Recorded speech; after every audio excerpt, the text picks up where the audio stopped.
믿음으로 선포하라 하는 제목으로 하나님의 말씀 나누겠습니다. 여의도 순복음교회를 개척했던 돌아가신 조용기 목사님의 얘기를 한 주간 들었습니다. 이 목사님이 저도 한참 태어나기 전이죠. 1958년도에 신학교를 졸업하자마자 교회를 개척을 했다고 해요. 이 목사님 교회를 개척한 지역이 아주 가난한 사람이 많고, 그래서 늘 낙심하고 좌절하고 삶을 포기하고 그런 사람들이 참 많고, 술 주정뱅이들이 많고, 몸 파는 율랑녀도 많고, 항상 주변에 공갈 협박꾼들, 또 사기꾼들, 폭력배 이런 사람들이 들끓는 곳이었다, 그런 얘기를 했어요. 신학교를 졸업한 전도사님이 이 어마어마한 곳에서 건물을 얻을 수가 없어서 24인용 텐트를 구입해서 텐트를 치고 밑에 가마니를 깔고 교회를 시작했답니다. 예수 믿으라고 전하는데 아무도 그 소리를 귀등으로 듣지도 않고, 조금 지나니까 노방전도를 하면 이렇게 가는 곳마다 쫓겨나기도 하고, 어떤 사람은 이 24인용 텐트를 불태우겠다고 협박하는 사람도 나오고, 그래서 이 조용기 목사님이 전도사님 시절 때 많이 위축이 됐고 낙심이 돼서 그의 저서에 이런 고백을 합니다. 저는 혼돈이 꽉 들어찼습니다. 무릎을 꿇어 엎드려서 모든 생각을 다 버리고 성경을 새로 읽기 시작했습니다. 성경을 새로 읽기 시작했대요. 마태복음부터 사복음서를 읽고 사도행전 쭉 읽는데, 성경을 여러 번 읽었지만 마치 처음 읽는 자세로 무릎을 꿇고 읽기 시작하니까 그 목사님이 하는 얘기가, 내가 아는 예수 그리스도와 성경에 기록한 예수님 너무 틀리더라, 이런 고백을 합니다. 자기가 신학교에서 배운 그리스도, 내가 지금까지 알고 있던 예수 그리스도와 성경에서 보여지는 예수 그리스도는 너무 다르더라. 이 목사님 뒤에 이렇게 적어놨으면, 성경에 기록된 예수님은 천국에 대한 얘기를 하는 것이 아니라 가는 곳마다 천국을 나누어 주고 계시더라. 죄인의 죄를 용서하고 병든 자를 고치시고 귀신을 쫓아내시고 배고픈 자를 먹이시고 환난에 떠는 자에게 평안을 주시고, 그러면서 천국 가라고 전하니까 안 믿을 사람이 누가 있겠나. 그러면서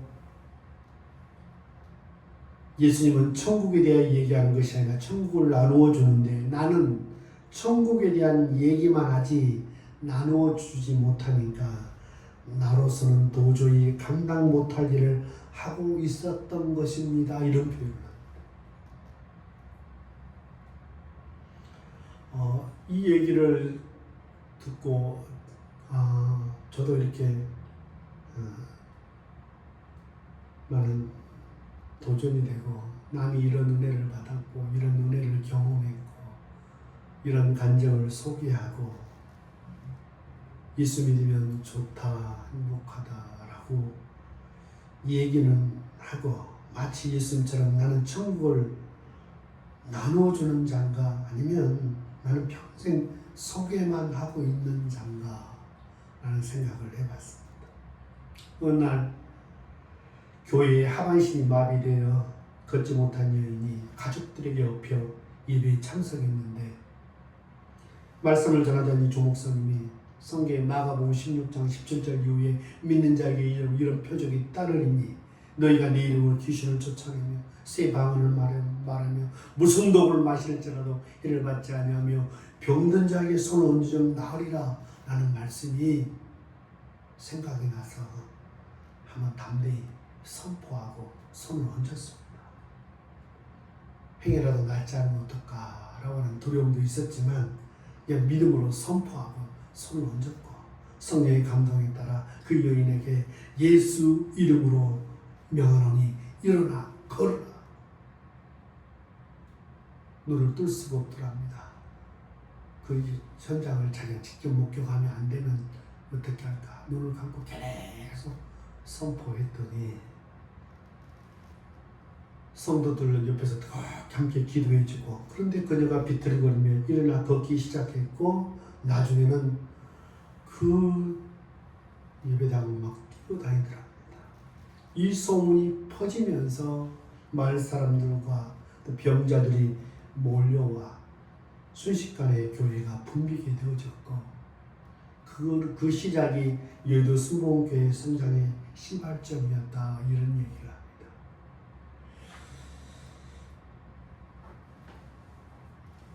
예수님께서도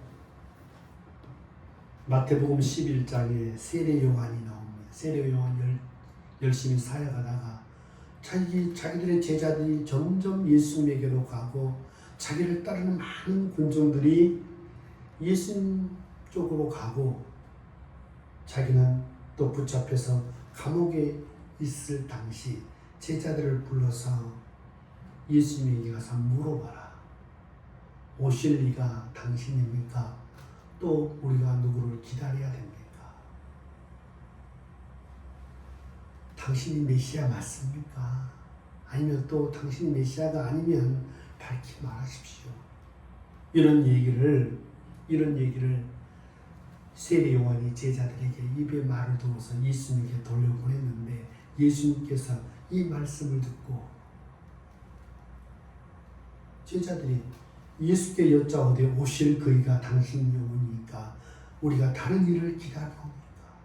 그럴 때 예수님께서 야, 너가 앉아봐라.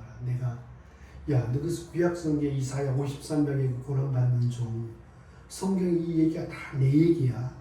내가 메시아란 말이야. 라고 하면서 성경을 가르쳐 주실 수 있는데, 예수께서 대답하여 이르시되 너희가 가서 듣고 보고 보는 것을 요한에게 말하되, 맹인이 보며 못 걷는 사람이 걸으며 나병한 자가 깨끗함을 받으며 못 듣는 자가 들으며 죽은 자가 살아나며 가난한 자에게 복음이 전파된다. 이 말씀은 이사야 61장에 나오는 1절로 3절에 나오는 본문인데, 이걸 흔히 메시아 본문이라고 합니다. 메시아가 오면 이런 일이 일어날 것인데, 예수님께서 직접 메시아로서의 삶을 살면서 성경을 가르쳐 주기도 했지만, 당신이 행한 일을 너희가 본 그대로 가서 말하라, 이런 얘기를 합니다. 네가 지금 보고 듣고 느끼는 것 가서 그대로 전하라고 얘기합니다. 고린도전서도 보면 4장 20절에 하나님의 나라는 말에 있지 않냐고 능력이 있습니다. 우리가 신앙생활 하는 데 있어서 세월이 사람을 바꾸는 게 아니고, 우리가 주 안에서 주님과 교제하고 주님의 임재, 주님의 은혜를, 주님의 능력을 경험할 때 사람이 바뀌는 겁니다. 세월이 지나면 잊혀지는 것이 아니고, 세월이 지났다고 해서 상처가 없어지는 것도 아니고, 희미해질는지 모릅니다만 절대 없어지지 않습니다. 주 안에서 주님의 은혜와 그분의 사랑과 우리의 생각을 뛰어넘는 성령의 강력한 임재를 경험하게 될 때 사람이 변한다. 우리는 믿는 사람이나 믿지 않는 사람이나 쉽게 얘기합니다. 사람 잘 안 변한다고. 맞습니다. 잘 변하잖아요. 세월이 지난다고 바뀔까요? 잘 바뀌지 않습니다. 그러나 그분이 끊임없이 주 안에 있으면, 주님과 교제하고 있으면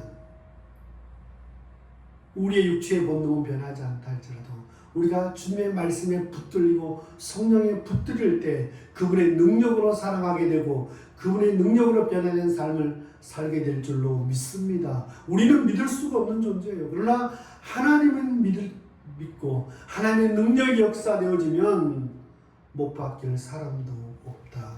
모세, 일찍이 대단한 민족을 사랑하는 마음, 의지력이 참 컸던 사람입니다. 젊은 시절 자기 동족을 위한 어설픈 생각으로 사람을 때려 죽이기도 하고, 그것 때문에 광야로 가서 긴 세월 40년 동안 초라한 세월을 살았던 모세. 40년 아니 80년이 지나도 그는 그렇게 진부한 인생을 살았을 것입니다. 그러나 어느 날 하나님께서 그를 찾아오셨고 떨기나무 사건을 통해서 하나님의 임재를 경험케 하십니다. 하나님의 음성을 들려주세요. 그럴 때 하나님의 임재를 경험한 모세는 완전히 새로운 각도로 생각이 바뀌어집니다. 하나님의 임재를 경험하고 나니까 조금 자기 생각에 갇혀있던 그 인간이 막 터지는 거예요. 그러면서 40년 동안 나는 비참하게 살았다. 나는 실패자다.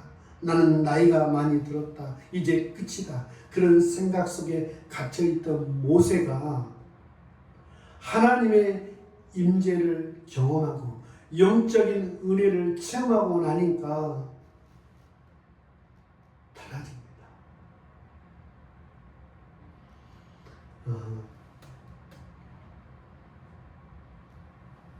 그래서 신앙생활은 체험이 절대 믿음은 아닙니다만 하나님은 당신을 사랑하는 자에게 사모하는 자에게 반드시 증거를 주시고 체험을 주시고 내가 너와 함께 한다고 하는 사실을 나타내 보여주시고 오늘 하나님의 임재를 사모하는 자가 추구하는 믿음의 자세. 모든 것은 성경은 이해가 돼서 믿는 게 아니라 믿으면 이해가 되는 것이고 우리가 정말 믿음으로 선포할 때 당신의 은혜를 더 많이 경험시켜 주시는 하나님의 방법이 있습니다. 인간은 끊임없이 많이 배운 사람이면 배운 사람일수록 이성이 발달돼서 모든 원인과 결과가 있다고 생각하고 뭔가 그 이해해야만이 납득이 되고 용납하고 믿으려고 하는 그런 뇌 구조를 가지고 있습니다. 그런데 어쩔 때는 우리가 좀 무식한 방법이지만 하나님께서 우리에게 내가 믿느냐 그러면 하나님의 영광을 보리라고 말씀을 하시는 때가 있거든요. 오늘 그 마음을 가지고 그 자세를 가지고 한 가지만 보고 마치려고 합니다. 하나님의 임재를 사모하는 자가 추구해야 될 믿음의 자세. 오늘 본문을 보면 본문은 그야말로 절망적인 상황입니다. 나라가 망해버리고 백성들은 적국의 포로로 끌려가서 민족의 정체성을 말살한 상황. 이제 하나님의 전폭적인 개입이 없이는 완전한 절망의 상태. 그래서 오늘 이사야 54장 1절에 이런 절망의 상황을 이렇게 얘기합니다. 같이 한번 읽을까요? 시작. 잉태하지 못하며 출산하지 못한 너는 노래할지어다. 두 번째, 상고를 겪지 못한 너는 외쳐 노래할지어다. 전반부에 잉태하지 못하고 출산하지 못한 너, 상고를 겪지 못한 너, 이게 지금 이스라엘에게 소망이 없고 여인이 잉태치 못하고 출산하지 못하고 상고를 겪는 경험이 없는 여인, 절망의 여인을 비유하고 있는 것이죠. 이스라엘의 상황을 지금 얘기하고 있습니다. 이스라엘 백성들의 입장에서 현실은 여전히 절망입니다. 달라진 게 하나도 없어요. 하나님 뭘 달라지게 해서 여러분 노래한 게 아니라 이 우선순위가 여러분 보니까 잉태하지 못하며 출산하지 못한 너는 노래할지어다. 너무나 이 문장이 역설적이지 않습니까? 잉태하지 못하는데 출산하지 못하는데 어떻게 노래합니까? 상고를 겪지 못한 너는 외쳐 노래할지어다. 뭐 큰 소리로 노래한다. 우리가 인간적으로 봐서는 이거 미친 짓입니다.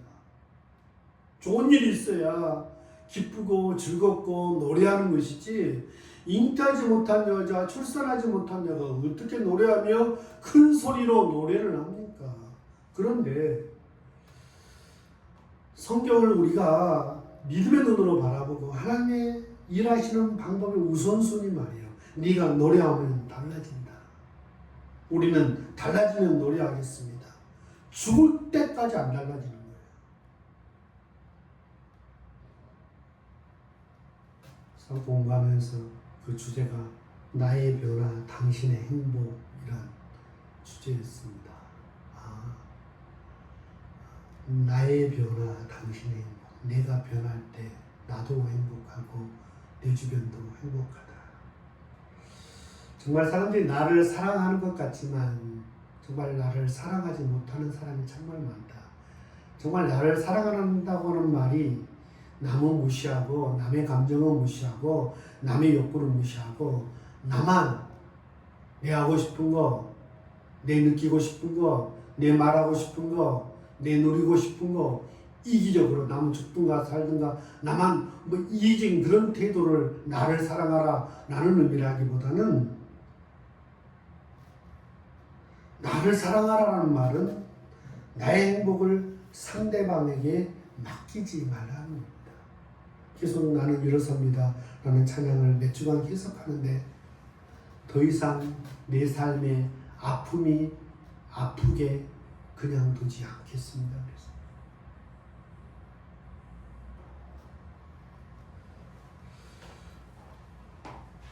대부분의 그 드라마의 주제는 뭐 그렇게 많이 다른 것 같잖아요.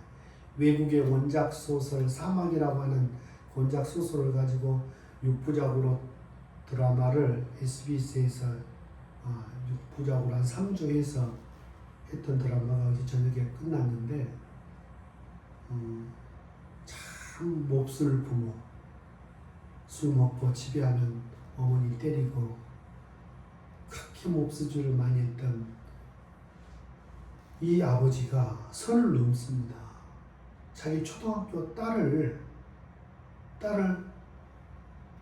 이렇게 나쁜 짓을 하려고 했을 때 엄마가 그것을 보고 이 짐승만도 못한 인간이라고 했을 때 그 딸이 보는 앞에서 엄마는 목을 졸라 살해하고 집에 불을 질러서 그 딸이 보는 앞에서 그 나쁜 천황무도한 짓을 하게 됩니다. 이 상처를 갖고 자란 이 딸이 나중에 연쇄 살인범이 됩니다. 결혼해서 어렵게 되는데 술주정뱅이 남편이 자기를 의심하고 자기를 때리다 못해 하나 낳은 아들까지 때리려고 했을 때 그 남편을 실수로 살해하게 돼서 우물에 던져버리고 그때부터 살인이 시작되어져서 동네에서 애를 때리고 부인을 때리는 남자들을 골라가면서 들이 5명을 죽이게 되어지고 나중에 잡혀서 사형수로 감옥에 갇히게 됩니다. 그 아들이 자라서 그 아들이 형사 손에서 자라게 되어지고 너는 엄마는 5명을 죽였지만 너는 5명을 살리는 경찰이 되라 라고 하면서 경찰이 됐고 주변은 자꾸 자기 엄마를 본따서 사형수가 살인범들이 자꾸 나오고 괴로워합니다. 괴로워하는데 나중에 이 자기 아들도 외할아버지 얘기를 손에서 자라기도 했고 항상 너희 엄마는 마귀가 들어서 많은 사람을 죽였다. 이런 얘기를 아들에게 하지만 결국 이 아들이 경찰이 되어져서 사형수인 자기 엄마를 만나게 되거든 사건을 해결하면서 정작 엄마가 왜 그런 끔찍한 일을 하게 되어졌고 그 시발을 깨닫게 됩니다. 나중에는 사형수였던 자기 엄마가 잠깐 거기니까 그런 사건을 돕는다고 해서 잠깐 외출을 나와서 자기 아버지를 찾아갑니다. 아버지를 찾아가니까 이분이 목사가 되어 있어요. 시골교회 목사가 되어져 있고 그 뉘우치는 마음으로 목사가 됐고 또 불쌍한 애기들을 많이 케어하고 있고 이런 삶을 살고 있는데 사형수가 탈옥을 해서 자기 아버지를 찾아가서 묶어놓고 죽이려고 합니다. 나 하나님한테 용서받았다. 니도 하나님 용서해 줄 거다. 이런 식으로 얘기할 때 이 여자가 막 돌아버립니다.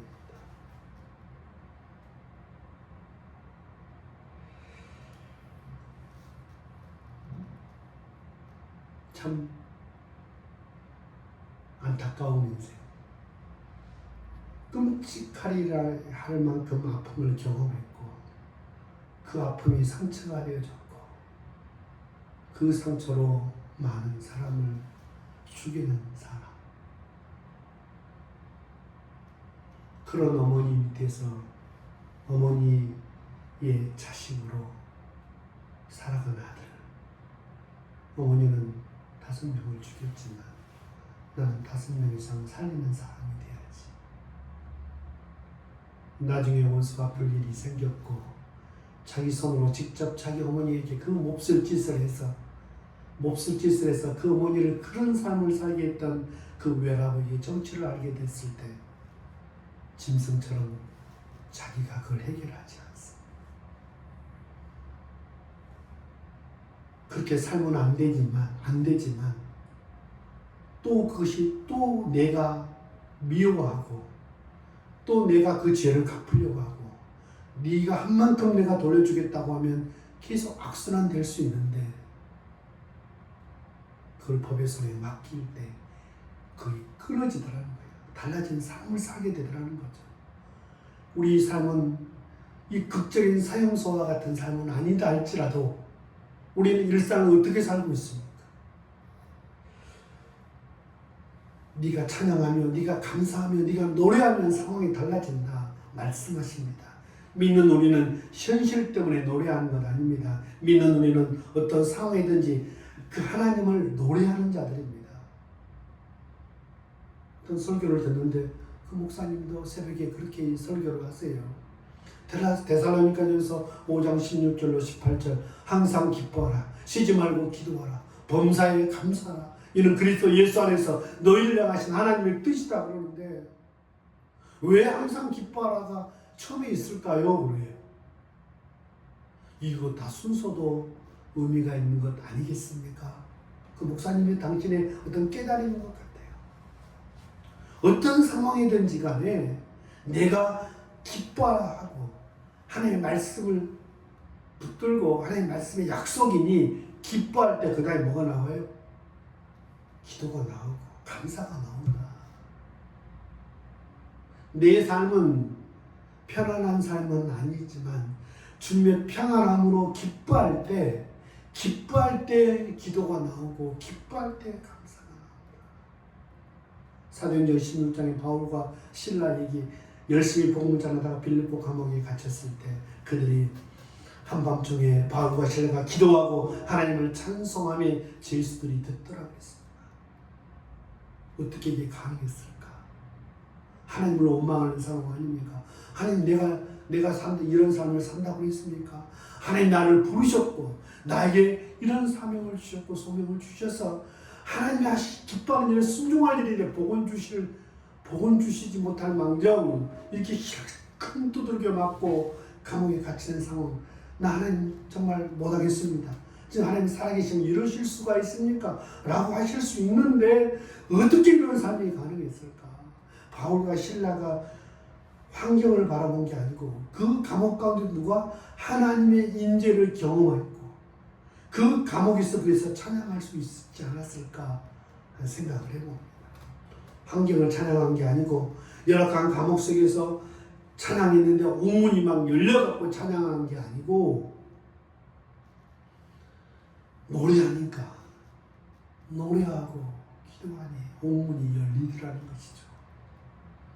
참 이거는 믿음도 훈련이 필요하다고 저는 믿습니다. 그냥 되면 다 믿음 좋게 해요. 믿음 없는 건 잘 안 됩니다. 이게 몸에 잘 이기면 잘 안 돼요. 금방 원망, 불평, 짜증이 나죠. 여러분, 우리 주변에 내가 어떤 아쉬움들, 아픔들 하나님 앞에 가서 토설하고 하나님 앞에 나의 믿음 없음과 그분을 이해하지 못함을 다 고백해도 하나님은 다 이해하실 거예요. 그런데 그 얘기를 사람 앞에 하면 사람 다 이해하지 못합니다.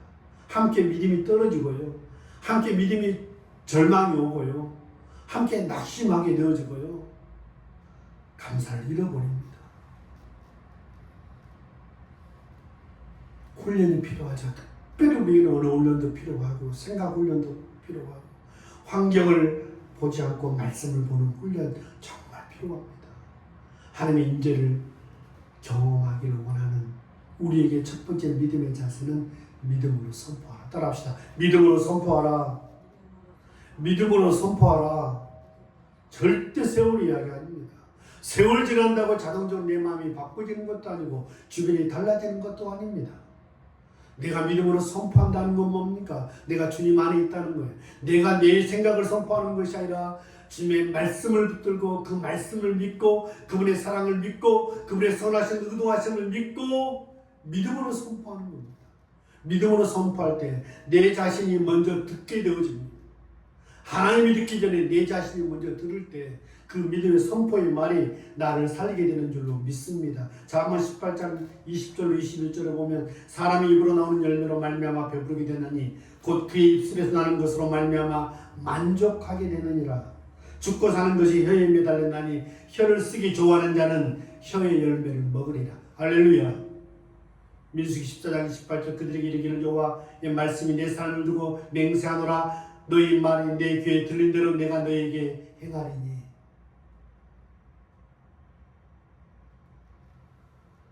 저와 여러분이 어떤 상황에도 불평하고 원망하고 내 현실을 잘 분석해내고 나는 이것 때문에 어려워 저것 때문에 어려워 분석 10가지를 해보세요. 그게 옥문이 열리는 재료는 되지 않습니다. 노래하는 겁니다. 하나님 앞에서 훈련하는 거예요. 하나님을 사랑하는 자 곧 그 뜻대로 부르심을 입은 자들에게 모든 것이 합력하여 선을 이루어 주신다고 했다.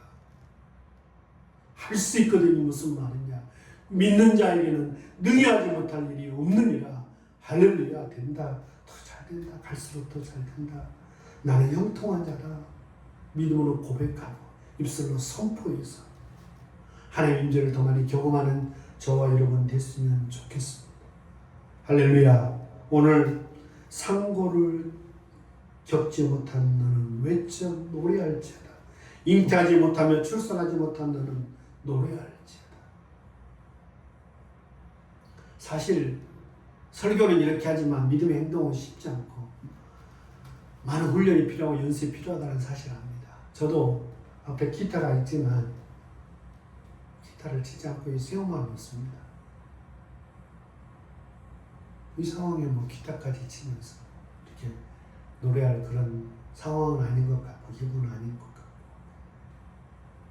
예전엔 혼자 있을 때 기타로 찬송가를 부르며 하나님의 은혜를 고백했던 적이 참 많은데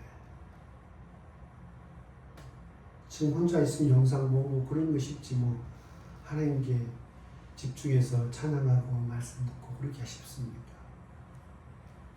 우리의 믿음은 이렇게 계속 가면 절대 깨달아지지도 않고 좋아지지도 않고 세월이 약이 절대 아니다. 세월이 지난다고 사람이 달라지는 게 아니고 세월이 지난다고 하나님을 더 사랑하는 게 아니고 세월이 지난다고 더 성숙한 게 아니다. 입술의 선포가 중요하다. 입술에 하나님의 말씀을 선포하고 사랑한다고 서로 믿는다고 서로 기대한다고 서로 자꾸 입술을 선포할 때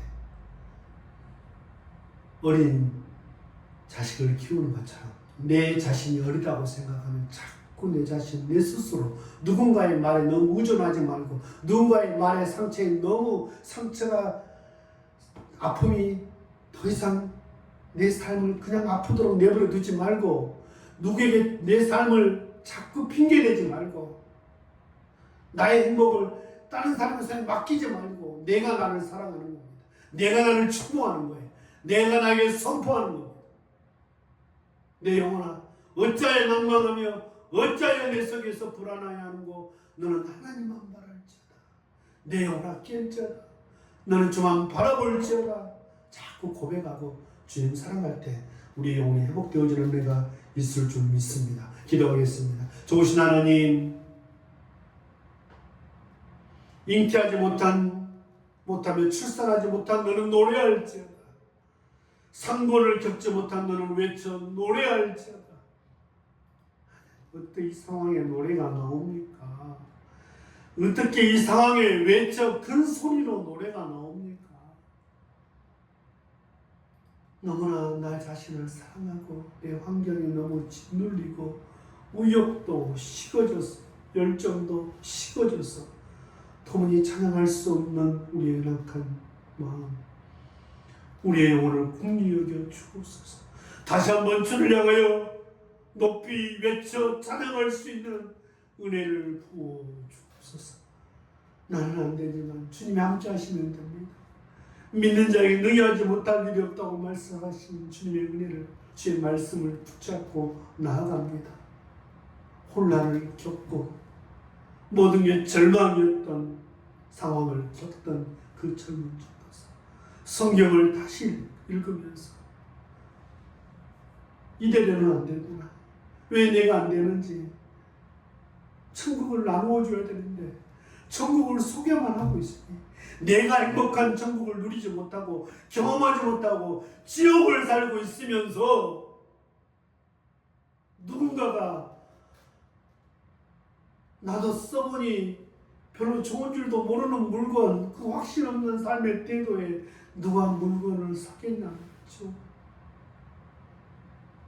단대히 나 자신과 환경을 의지하지 않고 하나님의 말씀을 믿고 믿음으로 선포할 때 하나님이 일하시는 능력을 경험하고 교회를 세워갔던 그 목사님의 얘기, 우리 얘기가 되고 싶습니다. 주님, 사랑 믿음의 권속들 한 주간 열심히 살고 기도하고 돌아갑니다. 예배드리고 돌아갑니다.